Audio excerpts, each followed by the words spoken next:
Hello friends, welcome back to the channel of chemology crackers. मैं हूं Aishwarya ma'am और मैं सबका स्वागत करती हूं इस चैनल में जहां आप सीखते हैं केमिस्ट्री एंड बायोलॉजी। तो आज मैं आपके लिए कौन सा सेशन लेके आई हूं? आज हम लोग जेनेटिक्स का 5th लेक्चर लेके आए हैं, है ना। लास्ट क्लास तक हमने मोनोहाइब्रिड क्रॉस को अच्छे से सीखा था, हमने बेसिक क्रॉसिंग अच्छे से सीखा था, हमने गैमेट निकालना अच्छे से सीखा था। देखो, अगर क्रॉसिंग कर रहे हो, है ना, चाहे वो मोनोहाइब्रिड क्रॉसिंग करो, डाई हाइब्रिड क्रॉसिंग करो, ट्राई हाइब्रिड क्रॉसिंग करो, द मोस्ट इंपॉर्टेंट थिंग, जो सबसे बेसिक चीज होता है गैमेट निकालना, वो आना चाहिए। गैमेट निकालना इज द बेसिक चीज जब आप क्रॉसिंग कर रहे हो। अगर आपको गैमेट निकालना नहीं आ रहा है तो बी अश्योर्ड कि आप जब क्रॉसिंग कर रहे हैं तो आपका वो गलत हो सकता है।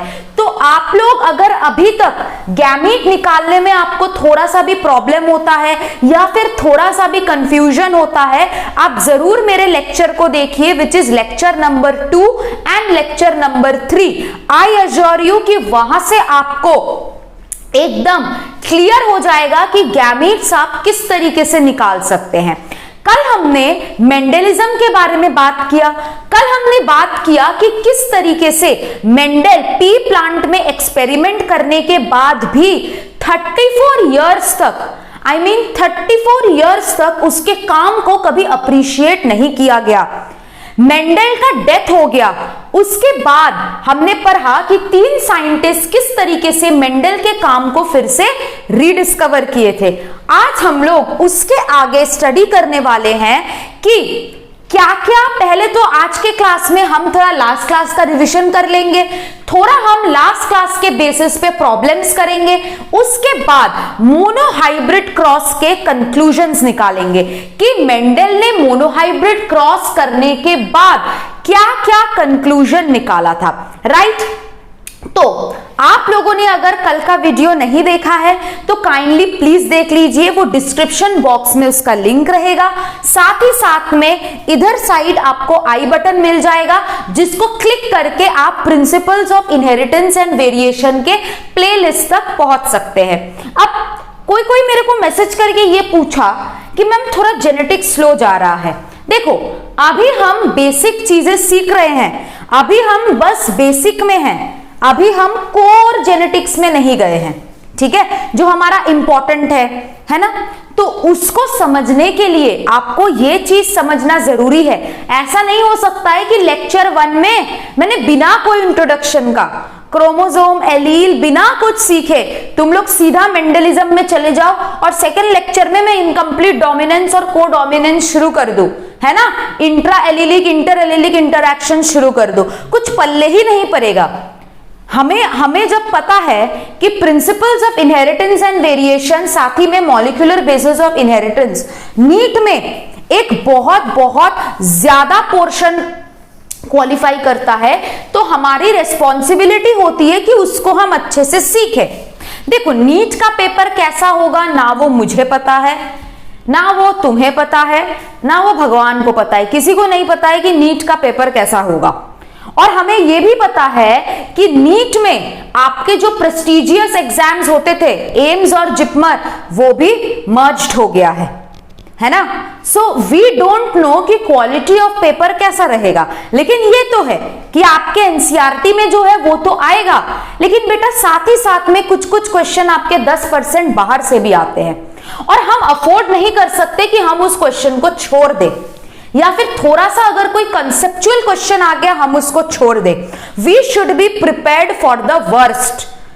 जो बच्चा वर्स्ट केस सिचुएशन के लिए भी प्रिपेयर्ड रहता है ना, वो असली पढ़ाई करता है, वो असली स्टडी करता है। ऐसा नहीं है कि ये चीज एनसीईआरटी में नहीं दिया है तो मैं नहीं पढ़ूंगा, लेकिन वो बच्चे को पता है कि उससे क्वेश्चन आ चुका है प्रीवियस ईयर में, है ना। So we should be prepared for the worst case situation, कि वर्स्ट केस सिचुएशन में 5 क्वेश्चन बाहर से दे तो मेरे को आना चाहिए।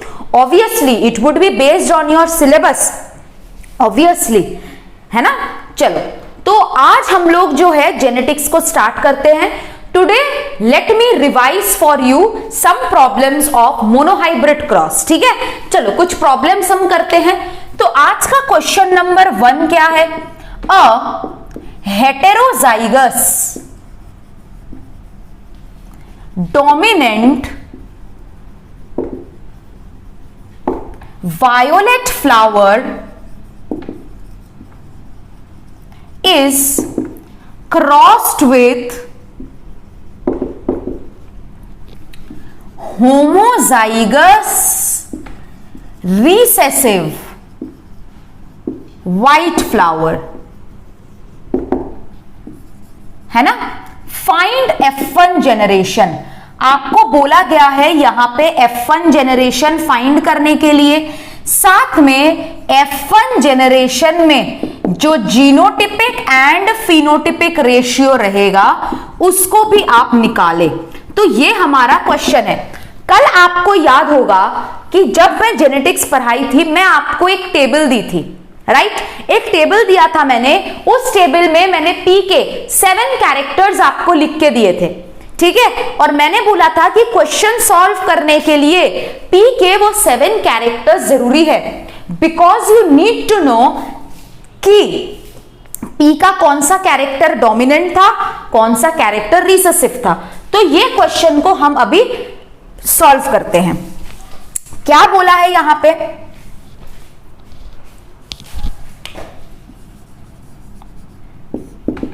कि एक हेट्रोजाइगस डोमिनेंट है ना, हेट्रोजाइगस डोमिनेंट आपका वायोलेट फ्लावर है, एक that is crossed with homozygous recessive white flower.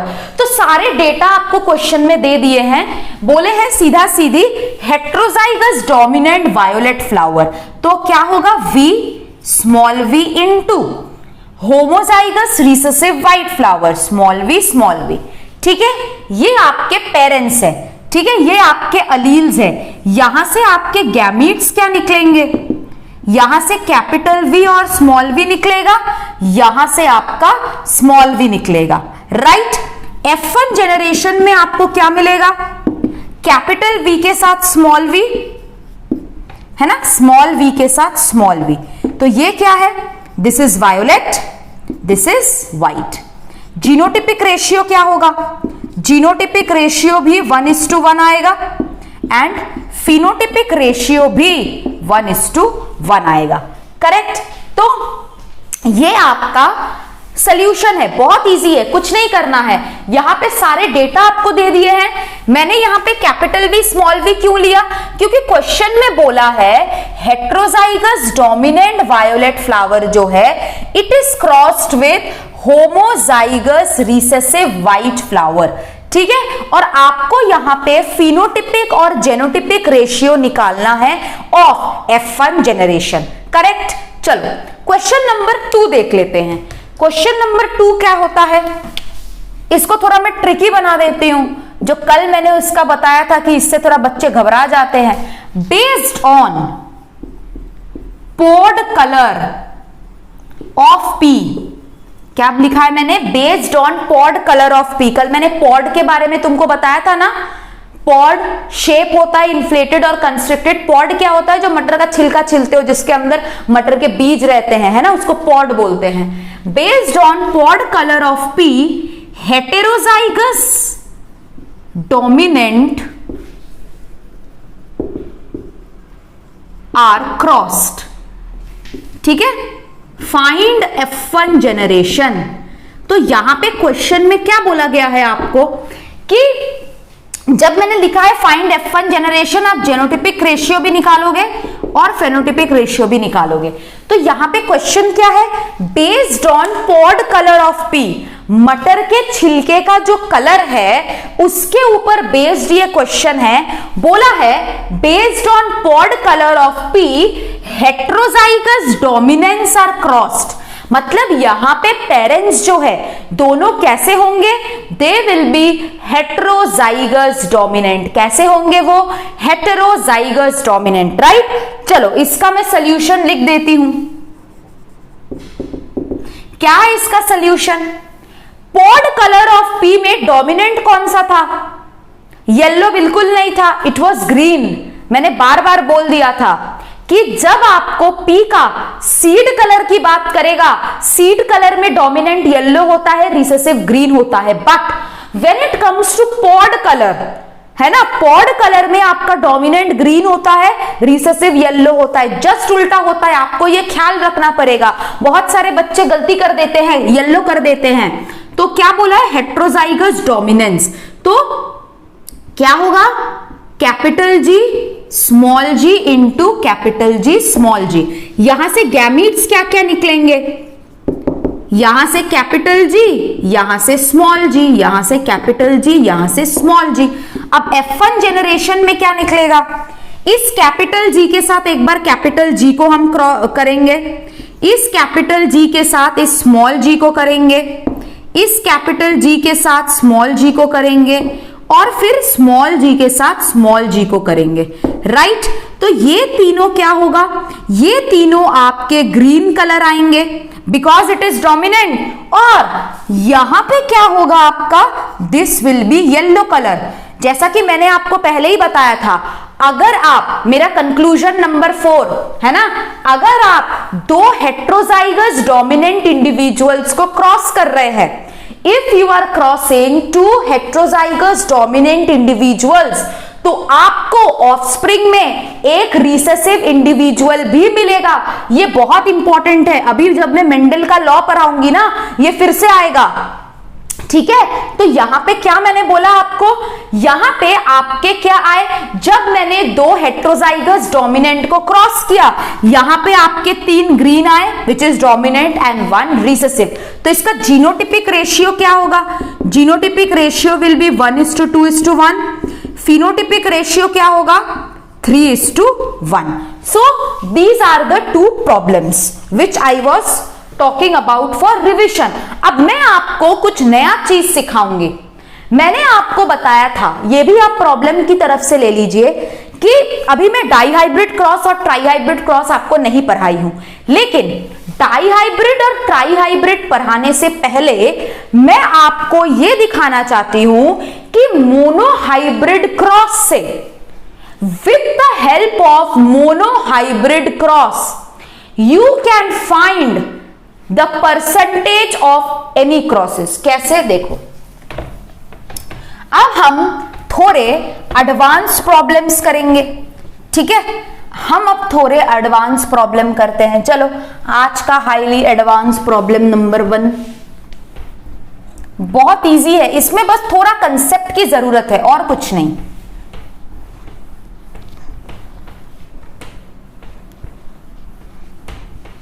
चलो, आज का हाईली एडवांस प्रॉब्लम नंबर 1, ठीक है। आपको मान लीजिए इस तरीके का क्वेश्चन दिया है, ठीक है।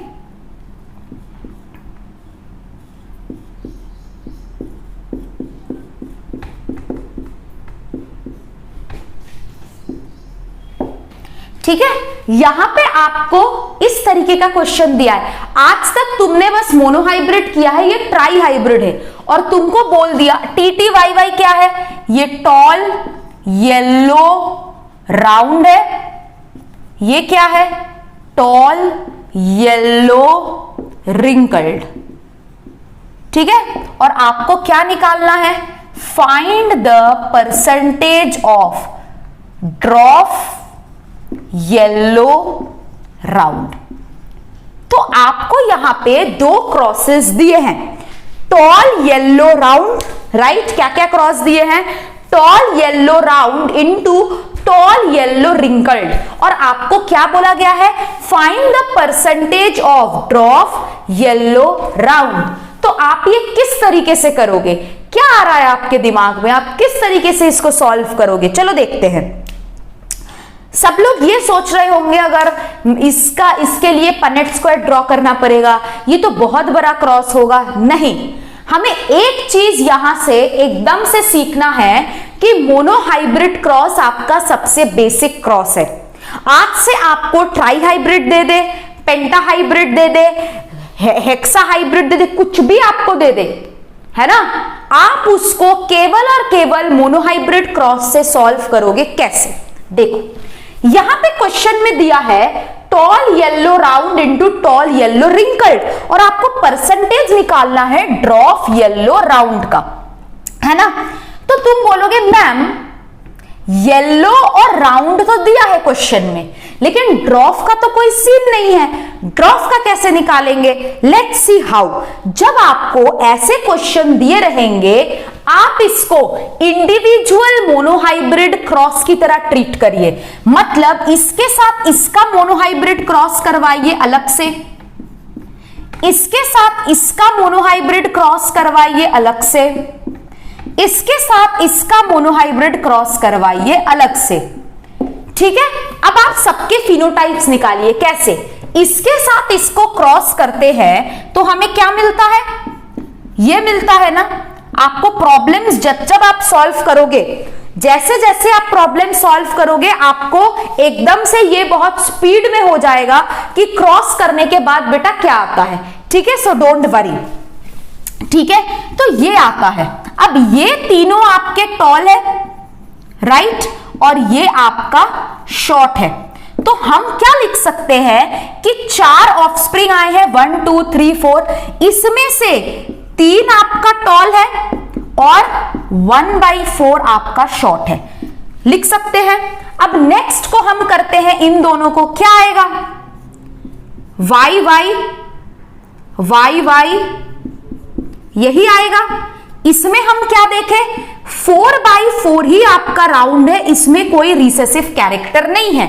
इसको करो, चलो यहां पे भी 4/4 RR ही निकलेगा, 4/4 राउंड ही निकलेगा। यस और नो? 4/4 यहां पे राउंड ही निकलेगा। तो इसको अब हम कैसे करेंगे? Find the percentage of ड्रॉफ, short यानी कि ड्रॉफ। तो जो ड्रॉफ है उसको लिख दो 1/4 इनटू येलो। कितना आया है येलो?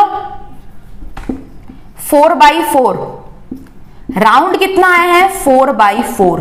तो इसका परसेंटेज कितना आएगा? 25%। इंटू 100 कर देना, ठीक है, इंटू 100 कर देना, तो क्या आएगा? 25%।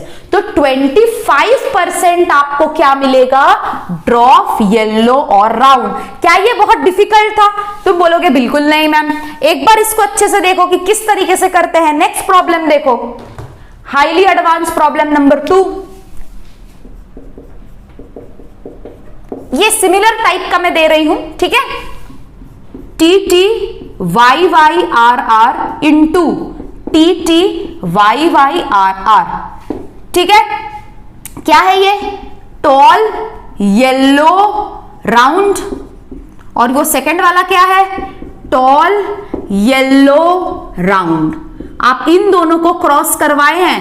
अब आप निकालिए फाइंड द परसेंटेज ऑफ, है ना, ड्रॉफ ग्रीन और रिंकल्ड। अब आप इसका परसेंटेज निकालिए, ठीक है, इसका परसेंटेज निकालो। सिमिलरली ऐसे ही करना पड़ेगा।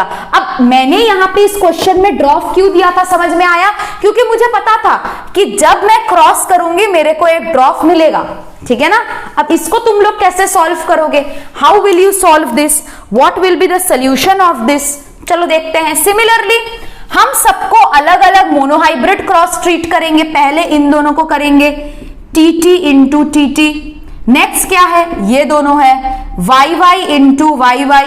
नेक्स्ट क्या है? ये दोनों है RR इंटू RR। समझ में आया सबको? ये देखो, इसमें से क्या क्या आएगा? TT TT TT और स्मॉल TT। इसमें से क्या क्या आएगा? कैपिटल YY, ये और ये। इसमें भी सेम आएगा, हेट्रोजाइगस है ना, बस तुमको चेंज कर देना है। और RR, ये आया ना, ये आया। अब इसमें से क्या है? 3/4 टॉल है, 1/4 क्या है? ड्रॉफ। इसमें क्या होगा? 3/4 येलो है और 1/4 क्या है? ग्रीन। ये वाला क्या होगा? 3/4 राउंड है और 1/4 क्या है? Wrinkled, right. ये हम लोग निकाल लिए। अब तुमको क्वेश्चन में क्या बोला है? Find the percentage of ड्रॉफ green और रिंकल्ड। तो ड्रॉफ में 1/4 लिखो, ग्रीन में 1/4 लिखो, रिंकल्ड में 1/4 लिखो इंटू 100। ठीक है, ये कट गया आपका 125, है ना, तो क्या आया 25/16, ठीक है ना, 1.5 के अराउंड आएगा आपका आंसर।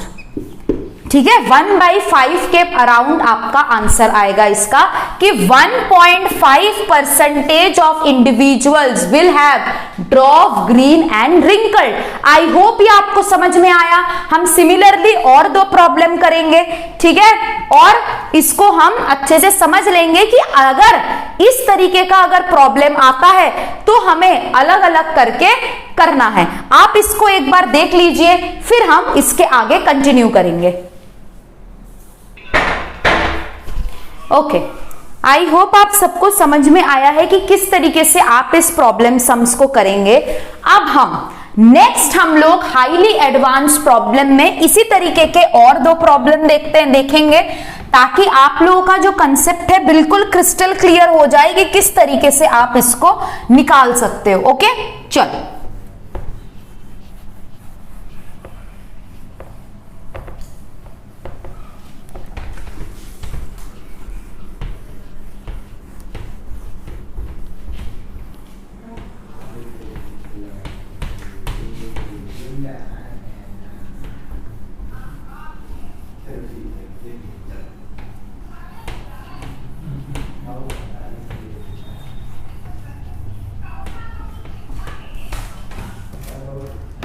चलो आप हम लोग highly advance problem question number 3 करेंगे।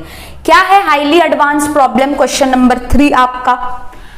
वो ये है कि मान लो अब हम थोड़ा वो करते हैं, टॉल है, ठीक है, वायोलेट कलर ऑफ प्लांट है और एक्सियल पोजीशन है crossed by tall violet coloured plant और टर्मिनल पोजीशन। ठीक है, चलो इसको नीचे लिख लेते हैं, टॉल वायोलेट एक्सियल। ठीक है, ये क्या है, टॉल वायोलेट टर्मिनल। अब आपको यहां पे क्या निकालना है, you have to find the percentage of drop white axial. ठीक है, ये आपको निकालना है, find the percentage of drop white और एक्सियल। तो इसको आप कैसे करोगे देखते हैं। सॉल्यूशन अलग अलग करो, टीटी इंटू टीटी, इसको अलग से ले लो, इसको भी अलग से ले लो।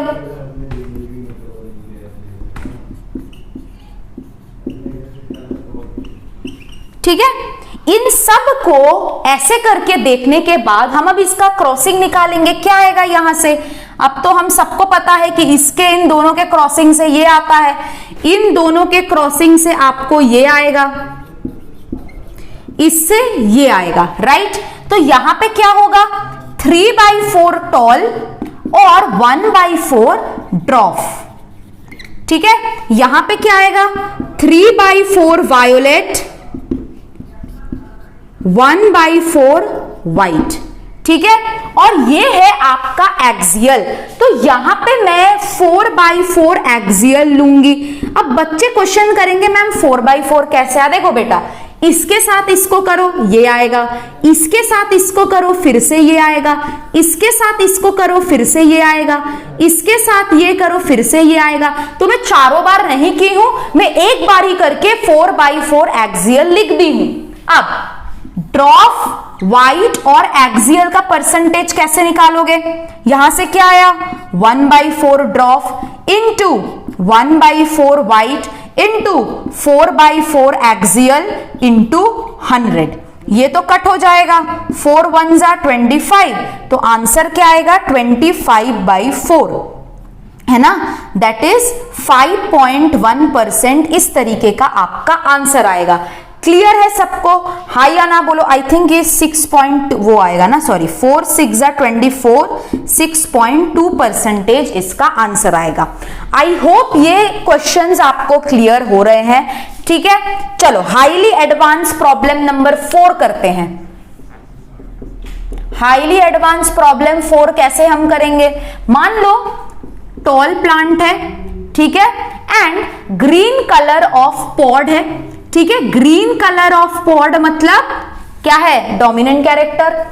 Toll green pod of colour, चलो ले लेते हैं इन्फ्लेटेड, और लास्ट में हम ले लेते हैं सीड कलर जो है ये आपका येलो है, इनटू टी है ना, जी है ना, आई और वाई, ये क्या आएगा? टॉल ग्रीन, ठीक है, इन्फ्लेटेड और येलो, ये क्या आएगा? Tall green inflated yellow, correct? Okay, अब आपको क्या निकालना है? फाइंड परसेंटेज ऑफ टॉल, ठीक है, find percentage of tall green inflated yellow. ये अब ट्राई हाइब्रिड नहीं है, चारों हाइब्रिड वाला है, तो इसको कैसे करेंगे देख लेते हैं। सॉल्यूशन इसका कैसे होगा? पहले हम इन दोनों को ले लेते हैं, T T into T T, क्या आएगा? T T T T T T और टी टी, इससे क्या आएगा? 3/4 आपका टॉल आएगा, 1/4 आपका ड्रॉप आएगा, ठीक है। G G into capital G into capital G क्या देगा आपको? 4/4 कैपिटल जी, यानी कि 4/4 ग्रीन, ठीक है। इन्फ्लेटेड में क्या आएगा? आई इंटू आई, ठीक है, क्या आएगा? पहला वाला आई, यहां पे भी 4/4 आपका इन्फ्लेटेड आएगा। नेक्स्ट वाला क्या है? ये वाई इंटू वाई, यहां पे भी आपका 4/4 येलो आएगा। तो आपका आंसर क्या होगा? टॉल 3/4, ग्रीन 4/4, इन्फ्लेटेड 4/4 इंटू फिर से 4/4 इंटू 100, तो आंसर क्या होगा? ये तो कट हो गया 1, और ये आएगा आपका 25। तो कितना आया हमारा आंसर? 75%, ठीक है, 75% इसका आंसर आया।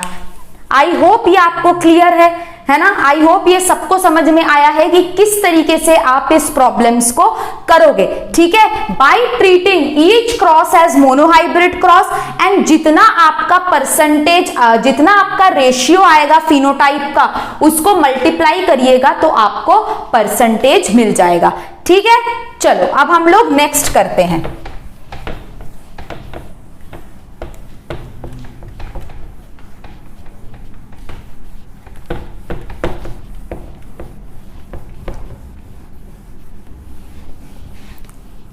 ठीक है, चलो अब हम नेक्स्ट करते हैं।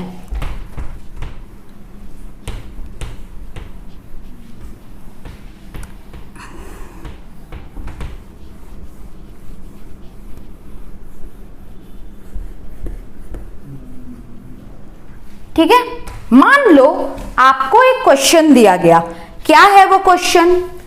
इन अ F2 generation of monohybrid cross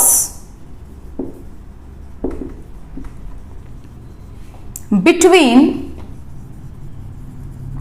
in a F2 generation of monohybrid cross between round and wrinkled seeds है ना, 900 plants were obtained। ठीक है, जब हमने राउंड एंड रिंकल सीड्स का क्रॉस करवाया हमें कितना मिला? 900 प्लांट्स वर ऑब्टेन्ड, 900 प्लांट वर ऑब्टेन्ड। क्वेश्चन क्या है? Find the number of round and wrinkled plants. Seeded plants. अब यहां पे आपको क्वेश्चन में ना होमोजाइगस बोला है ना हेट्रोजाइगस बोला है, तो हमें होमोजाइगस मान के ही चलना है, ठीक है। चलो, तो राउंड और रिंकल्ड सीड को अगर हम क्रॉस करते हैं, ये हमारे एलील्स है, ठीक है। इससे आपके गैमीट क्या क्या निकलते हैं, कैपिटल आर स्मॉल आर, ठीक है। F1 जनरेशन में क्या मिलता है आपको, capital R small R, correct, ठीक है। F2 जनरेशन में आप क्या करते हो, capital R small R into capital small R की सेल्फिंग, और फिर आपको क्या मिलता है, capital R capital R capital R small R capital R small R small R small R. यहां से आपको ये 3 आपको राउंड मिलता है, ये एक आपको रिंकल्ड मिलता है, and the ratio is 3 round is to 1 wrinkled. तो आप नंबर ऑफ राउंड प्लांट्स कैसे निकालोगे, number of round seeded plants 3:1 है, इसमें से आपका 3 राउंड है, ठीक है ना। पहले 3 लिख लो, टोटल कितने ऑफस्प्रिंग बनते हैं F2 जनरेशन में, 4, 3 + 1 4 है ना, इंटू 900, ठीक है। इसको काटो, 2 4 50 1, और इसका क्या आएगा 2 2 5। तो आपके नंबर ऑफ राउंड प्लांट्स कितने निकले, 675 राउंड प्लांट्स। रिंकल्ड प्लांट्स आप कैसे निकालोगे, 1/4 इंटू 900, 1 ज़ा 250, ठीक है, 2 ज़ा 8, हाँ 250, ठीक है। इसमें कुछ गड़बड़ हुआ था क्या, देखे जरा, 2 ज़ा 850, हाँ इसमें शायद ये गड़बड़ हो गया था कैलकुलेशन। 1 मिनट, पहले वाले में ना थोड़ा कैलकुलेशन में, नहीं 1 minute, I am so sorry, इसमें मैंने थोड़ा कैलकुलेशन मिस्टेक कर दिया। नंबर ऑफ राउंड प्लांट्स क्या होगा, 3/4 इंटू 900, ठीक है। सिमिलरली यहां पे क्या होगा, 1/4 इंटू 900। तो इसको हम अगर काटेंगे, ठीक है, 2 2 ज़ा 4, ठीक है, 2 4 ज़ा 8, 450, 2 1 2 2 5, 225 रिंकल्ड प्लांट्स। इसमें क्या आएंगे, 1 2 2 5 675 जो है आपके राउंड प्लांट्स आएंगे। तो ये आपका आंसर होगा, ठीक है। अब नेक्स्ट क्वेश्चन, ये हमारा कितना नंबर क्वेश्चन है आज का, क्वेश्चन नंबर 3, राइट, 3, ठीक है। नेक्स्ट हम लोग करेंगे क्वेश्चन नंबर 4। क्वेश्चन नंबर 4 क्या है, in similar question in a F2 generation, ठीक है, in a F2 generation of monohybrid cross between violet and white flowers, 1000 plants were obtained। कितने plants obtain हुए हैं, 1000 plants were obtained, ठीक है। Find, क्या आपको यहां पे निकालना है, number of violet and white flowers. आपको यहां पे क्या निकालना है, number of violet and white flowers. हम इसका सोल्यूशन सिमिलरली वैसे ही करेंगे जैसे पहले का किए थे। क्या है यहां पे हमारे अलील्स, क्या है, capital VV into small VV, ठीक है। यहां से F1 जनरेशन में क्या निकलेगा, capital V small v। F2 generation में क्या होगा, capital VV into capital V small v, ठीक है। सिमिलरली आपको भी यहां पे क्या मिलेगा, VV capital V small v, capital V small v और स्मॉल v स्मॉल v। 3 क्या है, 3 आपके वायोलेट हो जाएंगे, एक क्या है, एक आपका व्हाइट हो जाएगा। 3:1 रेशियो आया, कितने प्लांट्स बोले हैं, 1000 प्लांट्स, तो 3/4 इंटू 1000 करो, कितना आएगा, 4 1 ज़ा 2 50 750 वायोलेट प्लांट्स। व्हाइट प्लांट्स कितना आएगा, 1000 से माइनस कर देना, लेकिन 1/4 इंटू 1000 यानी कि 250। 250 आपके व्हाइट प्लांट्स आएंगे। करेक्ट, 250 आपके व्हाइट प्लांट्स आएंगे। समझ में आया सबको ये सब प्रॉब्लम्स? ये सब प्रॉब्लम्स बहुत बेसिक है और आपके कॉम्पिटिटिव एग्जाम्स और आपके बोर्ड्स और आपके स्पेशली आपके कंसेप्ट को बिल्ड करने के लिए ये बहुत इंपॉर्टेंट होता है। ओके, चलो आगे हम पढ़ते हैं। आगे हम क्या पढ़ेंगे? Conclusions of monohybrid cross.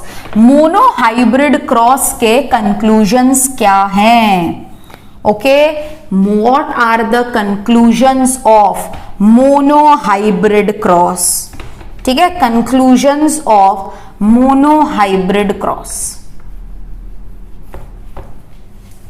ठीक है, मेंडल ने ये मोनोहाइब्रिड क्रॉस आपका पी प्लांट में किया था। अब पी प्लांट में करने के बाद दो आपके मेंडल ने पोस्टुलेट्स दिया था जो बाद में उसके लॉ बन गए। ठीक है, जो हम 3 लॉ पढ़ते हैं, तो लेट्स सी क्या हुआ था। ठीक है, अब पोस्टुलेट्स ऑफ मोनोहाइब्रिड क्रॉस हम जब पढ़ते हैं, ठीक है, कंक्लूजन्स ऑफ मोनोहाइब्रिड क्रॉस। ठीक है, conclusions of monohybrid cross. What were the conclusions of monohybrid cross? Monohybrid cross के कंक्लूजन्स क्या है? पहला जो कंक्लूजन आया था that was postulates of paired factors। क्या था वो?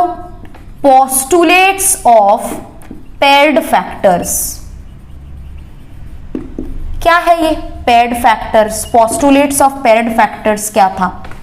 देखो, मेंडल ने क्या बोला था, ये जो आपके कैरेक्टर है, जो भी आपके कैरेक्टर है, हाइट मान लो, कलर मान लो, शेप मान लो, इनको कुछ कंट्रोल करता है। कुछ तो इनको कंट्रोल करता है जो पेरेंट्स से ऑफस्प्रिंग में जाता है। अब ये कुछ उसको पता नहीं था क्या है, इसीलिए इस कुछ का नाम उन्होंने रखा था यूनिट फैक्टर। ठीक है, और वो ये भी बोला था कि हर एक ऑर्गेनिज्म में हर एक कैरेक्टर के लिए 2 फैक्टर प्रेजेंट होते हैं, है ना? हमने पढ़ा है ना, अगर कोई भी प्लांट आपका टॉल है, उस टॉल को 2 जीन्स रिप्रेजेंट करते हैं और उस पेयर ऑफ जीन्स को हम एलील बोलते हैं, है कि नहीं? तो मेंडल को ना उस टाइम जीन पता था, ना उस टाइम एलील पता था। मेंडल को बस क्या पता था कि कुछ तो ऐसा है जो इस कैरेक्टर को कंट्रोल कर रहा है, और केवल कंट्रोल नहीं, ये आपके पेरेंट्स से ऑफस्प्रिंग में भी जा रहा है। तो इन फैक्टर को वो नाम दिए थे यूनिट फैक्टर्स। ठीक है, जिसका बाद में नाम हुआ जीन। तो मेंडल ने क्या बोला था कि हर एक कैरेक्टर को कंट्रोल करता है कुछ यूनिट्स जिसको हम फैक्टर बोलते हैं, और हर पर्सन में उस कैरेक्टर के लिए उस कैरेक्टर को कंट्रोल जब करता है 2 फैक्टर्स प्रेजेंट होते हैं। अब ये 2 फैक्टर्स क्या है एक्चुअली? जीन। मतलब फैक्टर जो है क्या होता है, एलील क्या होता है? अगर मान लो तुम्हारे पास टॉल प्लांट है, तो टॉल प्लांट को तुम किस तरीके से रिप्रेजेंट करते हो? कैपिटल टी या फिर capital T small T? Yes और नो? तो ये कैपिटल टी या फिर कैपिटल टी स्मॉल टी क्या है? कैपिटल टी या फिर कैपिटल टी स्मॉल टी आपके जीन्स है, और इस 1 पेयर ऑफ जीन्स को हम एलील बोलते हैं। मतलब चाहे कोई भी कैरेक्टर हो, उसको क्या कंट्रोल करता है? 2 फैक्टर कंट्रोल करता है, जिसको हम जीन बोलते हैं। क्लियर है यहां तक? हाँ या ना? बोलो। चलो, postulates of paired factors। ठीक है, characters are controlled by units known as factors। ठीक है, ये जो कैरेक्टर्स है they are controlled by units which are known as factors। ठीक है, कैरेक्टर को कुछ यूनिट्स कंट्रोल करता है जिसको हम फैक्टर्स बोलते हैं। और फैक्टर्स कैसे ऑकर करते हैं? फैक्टर जो है वो हमेशा पेयर में प्रेजेंट होते हैं, PAIR, पेयर में प्रेजेंट होते हैं, है ना? Factors occur in pairs. ठीक है, फैक्टर जो है ये आपके पेयर में ऑकर करते हैं और हर एक ऑर्गेनिज्म में उस कैरेक्टर को one pair of factors control करता है।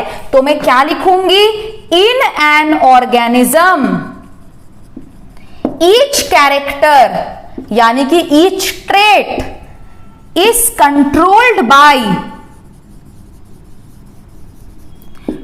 टू फैक्टर्स, है ना, यानी कि इस फैक्टर का नाम बाद में जाके जीन हुआ।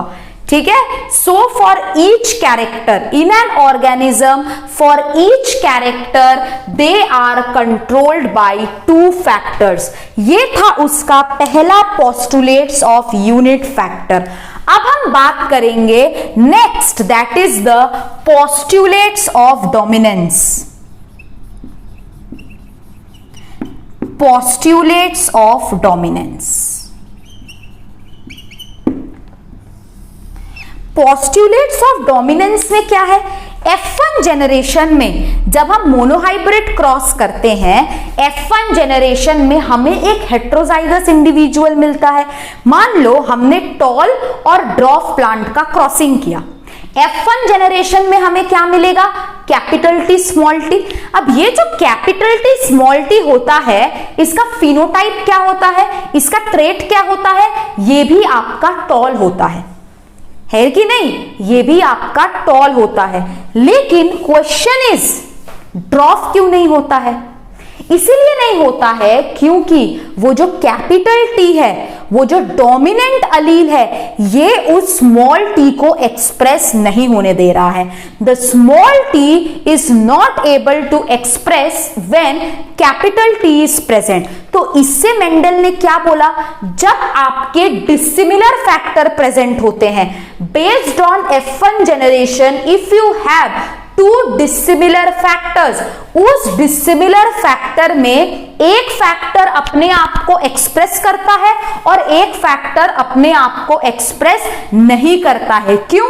क्योंकि जो फैक्टर एक्सप्रेस करता है वो दूसरे फैक्टर को सप्रेस कर रहा है। तो जो फैक्टर अपने आप को एक्सप्रेस करता है उसको डोमिनेंट बोलते हैं, और जो फैक्टर अपने आप को एक्सप्रेस नहीं कर पाता है, जो सप्रेस होता है, उसको हम क्या बोलते हैं, उसको हम बोलते हैं रिसेसिव। तो पोस्टुलेट्स ऑफ डोमिनेंस में मैं क्या लिखूंगी, बेस्ड ऑन F1 जनरेशन। पहले तो मैं यहां पे तुमको वर्किंग दिखा देती हूं। Based on F1 generation, F1 generation में मान लो टॉल और ड्रॉफ को या फिर कोई भी किसी भी चीज को तुमने क्रॉस करवाया, तो कैपिटल टी स्मॉल टी आया, है ना।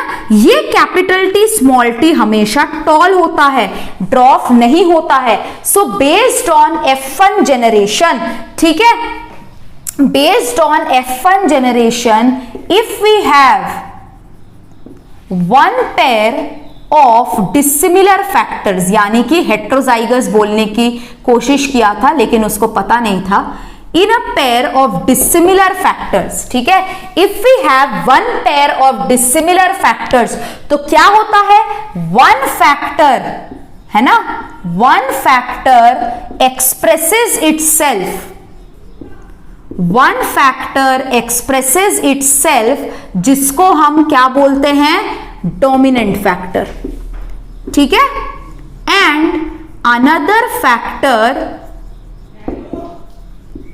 Gets suppressed, another factor gets suppressed, उसको हम क्या बोलते हैं, रिसेसिव फैक्टर। क्या बोलते हैं, रिसेसिव फैक्टर, ठीक है।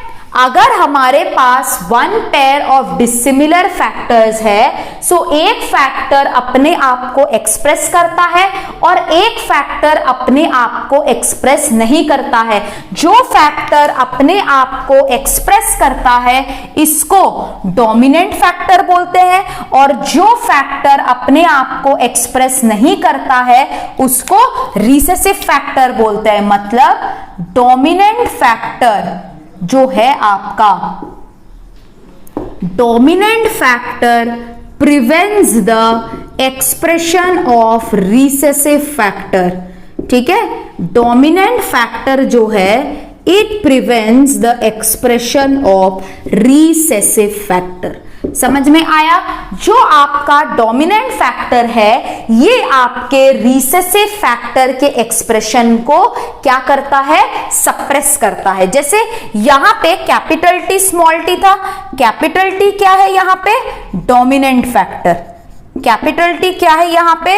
Dominant factor. और स्मॉल टी क्या है यहां पे? Recessive factor. ठीक है? So this is how it is done. Next क्या है? आपका F1 जेनरेशन में जो रेशियो निकलता है, F1 जेनरेशन में आपका फिनोटिपिक रेशियो कितना निकलता है? F1 जेनरेशन में आपका जो फिनोटिपिक रेशियो है वो निकलता है आपका 3:1। अब ये जो 3:1 जो फिनोटिपिक रेशियो है बोल रहा है it is governed by 2 laws. ठीक है?